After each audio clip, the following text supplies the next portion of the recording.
અમદાવાદ ગ્રામ્ય પોલીસ દ્વારા નશીલા પદાર્થોના વધતા વેપારને રોકવા માટે સતત કાર્યવાહી હાથ ધરવામાં આવી રહી છે।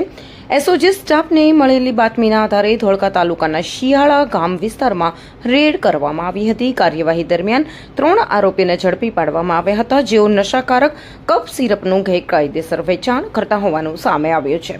પોલીસે આરોપીઓ પાસેથી કફ સિરપની કુલ 153 બોટલો જપ્ત કરી હતી, જેમાં પ્રતિબંધિત તત્વો મળી આવ્યા હોવાનું જણાવ્યું છે। આ સમગ્ર કાર્યવાહી એસઓજી પોલીસ સ્ટેશનના અધિકારીઓના માર્ગદર્શન હેઠળ હાથ ધરવામાં આવી હતી।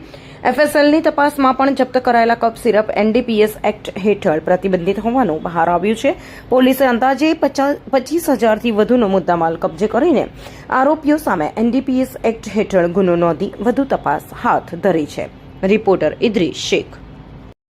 हम दिखाएंगे सच्चाई की खबर चैनल को लाइक कीजिए, सब्सक्राइब कीजिए और हमारे साथ जुड़े रहिए। हम दिखाएंगे आपको सच्चाई की खबर।